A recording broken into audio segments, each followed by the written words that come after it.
ঝালকাঠির নলছিটিতে চোর সন্দেহে রিয়াজ ফকির নামে এক যুবককে পিটিয়ে হত্যা করার অভিযোগ উঠেছে স্থানীয়দের বিরুদ্ধে। সোমবার ভোররাতে উপজেলার ভৈরবপাশা ইউনিয়নের ঢাপুর এলাকায় এই ঘটনা ঘটে।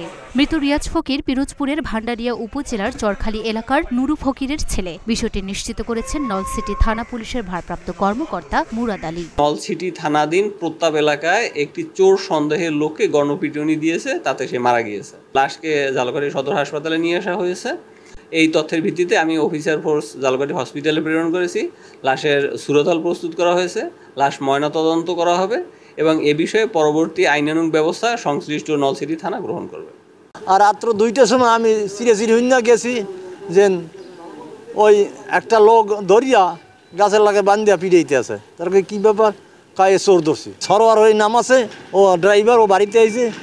ওরাই 10-15 যে পাহারা দিতে, ওরাই কারা কারা লগে আছে সেইটি আমি করতে পারি না। পুলিশ জানায় সোমবার রাত 4টার দিকে উপজেলার ভৈরবপাশা ইউনিয়নের ঢাপুর এলাকায় মৃত এলেম গাজীর বাড়িতে চুরি করতে যায় রিয়াজ ফকির। ঘরের টিনের বেড়া কেটে ভেতরে প্রবেশ করার সময় পরিবারের লোকজন টের পেয়ে চিৎকার শুরু করে। এ সময় স্থানীয়রা এসে ওই চোরকে গণপিটুনি দেয়। এতে ঘটনাস্থলেই তার মৃত্যু হয়। পুলিশ খবর পেয়ে সোমবার সকালে রিয়াজকে ঝালকাঠি সদর হাসপাতালে নিয়ে এলে কর্তব্যরত চিকিৎসক তাকে মৃত ঘোষণা করেন।